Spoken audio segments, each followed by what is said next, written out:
Welcome to my party, we're just getting started. A life is a dream or a nightmare scarring. Hand me a drink cause I think I'm going all in. Get me a shrink who can catch me when I'm falling. Cover up my scars, flip the handlebars. Crashing in my car, wake up in a bar. I'll be a superstar, just on my avatar. This world is so bizarre, empty out the reservoir.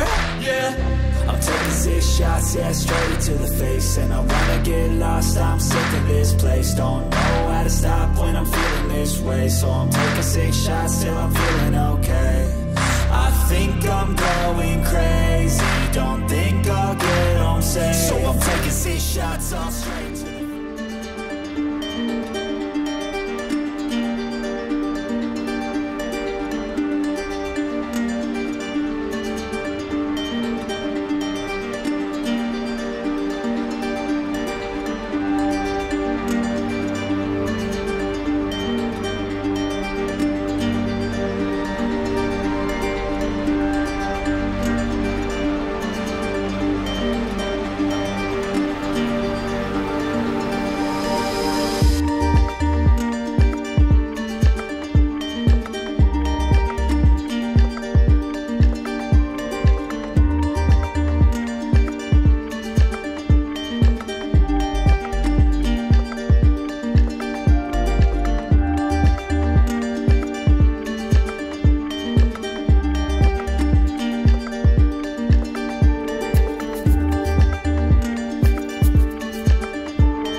After our encounter in the basement, and all the stories of activity throughout the building, it was time that we did a little research on the history. Collecting the full history of the building and those who lived and worked there is an ongoing journey that is still going on to this day. We have conducted interviews with people directly associated with the family and the building, as well as worked with countless libraries and historical societies, and spent many an hour paging through books and microfiche. This allows us to actually put names to some of the spirits who may or may not still roam the building. The building was first built in 1877 by an Irish immigrant by the name of Michael Gaynor. It was originally twice the size in an L shape and included a 2-story living quarters that has since now been torn down, but that's getting ahead of ourselves. Michael Gaynor came to America from Ireland in 1847 with his family to escape the potato famine and eventually settled in Mackville with his wife Joanna. Mackville was just starting out, and Michael was a cornerstone of the community.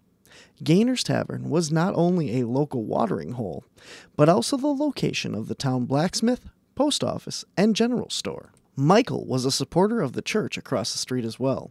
He helped fund the new building and sister house. With a bit of money saved up now, he rented Gaynor's Tavern to Philip Barry, purchased 5 rental properties in Appleton, and retired in 1893. However, when a fire broke out, it was burned to the ground. Michael sold his property in Appleton to rebuild it and moved back in 1898. His wife Joanna passed away in 1895, and Michael was remarried to his second wife, Helen, in 1898. He ran the general store and tavern till 1914, when he sold out to his son, Joseph Gaynor, and his wife, Kate. Joseph was also a big supporter of the church, regularly attending and donating to the collection, and whenever else they needed support. When Joe passed away, Kate continued to run the general store, tavern, and upstairs dance hall for several years until she retired. She sold the business to her nephew, Floyd Ryland, and his wife, Frances Babe Ryland. It was at this time that the building changed names and was now called Floyd and Babe's Dance Hall. After the passing of both Floyd and Frances, the building went into a trust that was owned by their children and rented out for several more years. In 1987, a fire broke out in the living quarters, which brings us to why the living quarters was torn down, when Beansnappers purchased the building in 1993. Since it was originally built in 1877, it had been passed down through the family for 4 generations. So, with all this history, why is this location haunted? Well, although we don't know all the details of the early years, we do know of 5 confirmed deaths associated with the building since the 1970s alone. Francis Babe Ryland, one of the former owners who lived and worked here, became terminally ill and unfortunately decided to end things on her own terms. On August 12, 1970, she shot herself in what would now be the bar area of the current building, and she passed away in the now torn down living quarters. The fire that broke out in the living quarters in 1987 also claimed the lives of 3 children that were trapped in their bedroom at the time when the fire broke out. We also know that Michael and his wife, his father-in-law, as well as his son Joseph, all passed away at home while living at this location. Michael and most of the Gaynor family and many of the Rylands are buried directly across the street from the building in St. Edward's Cemetery. If that's not enough for you, after the building was sold outside the family for the first time to what would become Beansnappers, it was opened as the Country Rose. It wasn't until they opened their doors and the girls started, well, you know, that the town got the idea of what was about to change the city forever. Suffice it to say that the town of Mackville was not happy about the new gentlemen's club that opened up. But that didn't stop the owner. He was determined to make a go of the club, and he sure did. During the 1990s, the club was so popular, in fact, that there was standing room only inside. Having an establishment of ill repute right across the street from the church was not something St. Edward's took lightly, and one of the most outspoken was Reverend Carl Brush. As the story goes, next door to the club lived the Reverend in the old sister's house, and on August 23, 1995, the club was so busy that the patrons were parking in his driveway next door. When the Reverend came home to find this, he was so upset with this and all that had been going on that he had a heart attack and passed away. Since some people believe that paranormal activity amps up on the anniversary of major events, we decided to do our follow-up investigation on October 11th, the anniversary of the fire. I am a aerial dance student from aerial dance, and yeah. We wanted to try and use Kayla as a trigger for any of the spirits that were here, and for them to feel comfortable around her, so we sent her up on stage for a few spins before sending her off on her own to see what she could find. So the original dressing room before they updated upstairs and everything was literally here, and the girls used to always talk about the old lady's image in the mirrors behind them and moving their hair and weird shit like that. And there's a lot of I can't tell you how many girls said that's why so many girls run up and down the stairs now, because they'd feel brushing or like somebody behind them or touching their hair. Just mischievous shit. Well, yeah, this used to be the dressing room. The downstairs, the dressing room used to be downstairs back here, and the girls would be, it was a very, very small dressing room, very confined area, and while they were putting their makeup and doing their hair, they would see a woman behind them. And, and then they'd come out and they'd tell me about this, but they weren't really, well, this is back in the 90s, and these girls really weren't scared of this lady. It's just, they would come out and they'd go, well, the lady is back. She's watching us. And she hung out in the dressing room with the girls. So if that was Francis or Babe, who knows? Is anybody in here with me?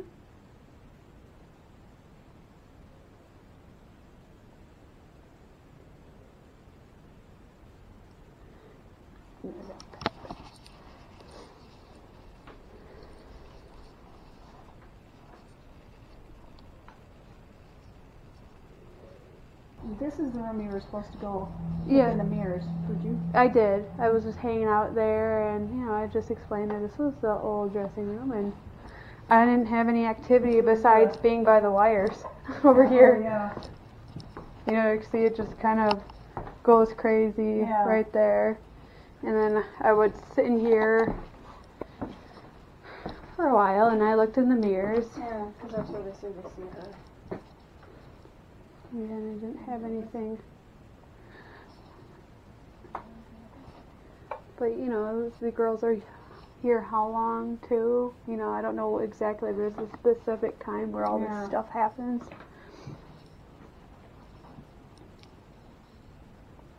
Or they know it's Sunday and it's not business hours. Just kidding. Looks like I got a little bit of activity once I walked in here. See that it beeped?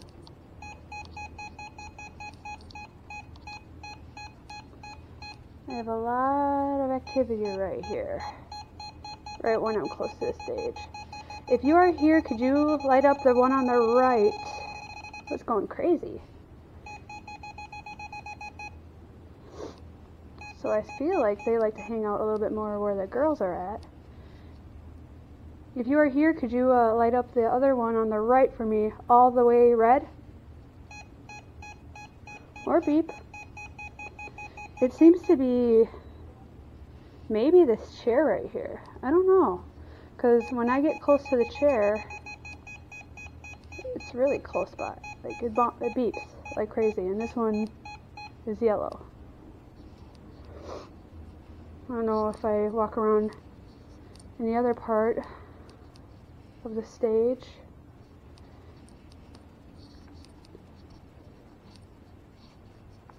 There's no activity, not much that I can see.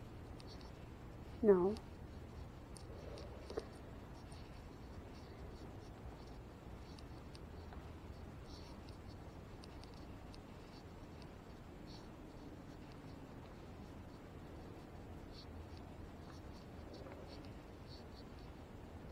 I don't know, I feel like it's just that one chair or that pole.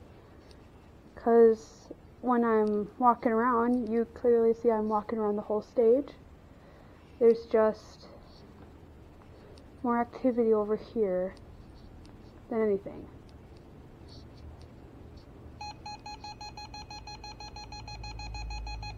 Yeah. That's weird. Ooh. Right here?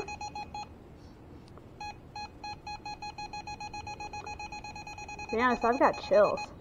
Whew. That's crazy. I'm gonna walk away. Ooh. Somebody right here with me? You following me?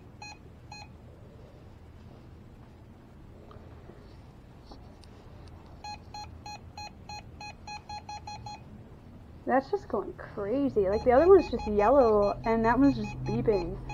Like honestly, I know I'm not wearing as much, but I have gotten colder just being in this area where it is beeping.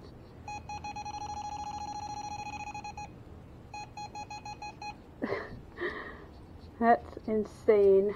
We're here to communicate today, or hope to communicate with Francis Babe Ryland, or Floyd. We haven't talked to you yet either. Fran, we've been talking to your daughter, Mary, about what happened here. And Mary asked if we got to talk to you to let her know. So know that if you do communicate with us, we'll let her know that you're here or that you're okay. Or any other message that you have that you'd like to pass on to her. We have several devices around the room that will help us to communicate with you. On the middle of the bar over there is that red light that I was just playing with. And if you go near that, you can make it light up like I did, and we'll know that you're there. Over by Kayla, There is a device on the bar that you can make light up if you go near it. Right here by the stage is another device. If you come near it, it'll make noise and light up, and we'll know that you're here. And right here on the corner is a device that you can try and talk through and communicate with us directly. We also have an audio recorder at the far end of the stage and a motion sensor light back in that back room. That still worked when you were back there? Okay. So you have multiple opportunities to communicate with us here tonight, and we would greatly appreciate it, as would your daughter and the current owners of the bar. It's not a bar anymore. Current owners of the building. So if you're here with us,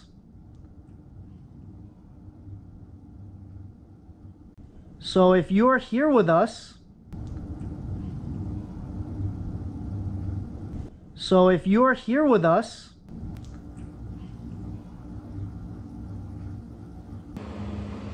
all right, so far, what does everybody think, Ethan? You know, to me it seems like, and this is just because of every other time we've been here, it seems like it's more active when the building is in business. And I wonder if that makes more sense because it's business as usual, where we're here on a day that normally no one's here, you know, seeking it out on purpose. I wonder if that's the kind of thing that makes stuff go bad. Energy begets more energy. There's music, there's energy, there's crowds, there's excited people. I think it'd be better to be here, you know, at the tail end of the night they're open, like that first time we came out. Mm-hmm. And I think a difference between me being up there is because it just kind of was like four people staring at me. Wasn't in a comfortable environment, and it was no music. Yeah, but it's not the normal. It wasn't the normal. So. And I think that plays a lot into stuff like this. You know, like it's on a schedule. Mm-hmm. Yeah, the only thing I really got was talking to the whole before we even started, and then like I said, I thought it said, you know, when I said, "What's your name?" I thought it said Mike, and that was on the phonic one, not the other one. But then I went, "Oh, I don't know a Mike." And I just, you know, and then it said other things, but I couldn't understand. And then upstairs when I got that other message. All in all, not a bad investigation. We captured a few EVPs in the basement and the stage area, and had some other activity. We edited our findings and released them as part of our Road Trip Series 2, Episode 5, called The Haunted History of Beansnappers. Keg invited us out to sell copies of the episode on DVD and our t-shirts as a Halloween event at the club. We thought we were done. That's a wrap. But while we were there, sitting at the bar, sharing stories, activity started to kick up. First, the outside club door to the hallway opened. Then, the inside door opened as well, as if someone had just walked in from the outside. While Keg was looking back on the security cameras trying to find the footage, the doors opened again in reverse.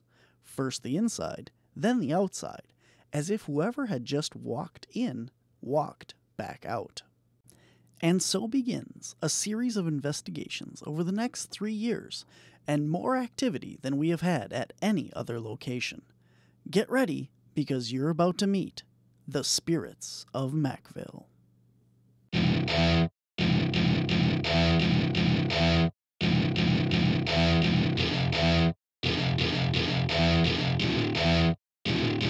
Welcome to my party, we're just getting started. A life is a dream or a nightmare scarring. Hand me a drink cause I think I'm going all in. Get me a shrink who can catch me when I'm falling. Cover up my scars, flip the handlebars. Crashing in my car, wake up in a bar. I'll be a superstar, just on my avatar. This world is so bizarre, empty out the reservoir. Yeah, I'm taking 6 shots yeah, straight to the face. And I wanna get lost, I'm sick of this place. Don't know how to stop when I'm feeling this way. So I'm taking 6 shots till I'm feeling okay. I think I'm going crazy, don't think I'll get home safe. So I'm taking 6 shots all straight to the face. I'm taking 6 shots, are you coming with me? I'm taking 6 shots, yeah, straight to the face. And I wanna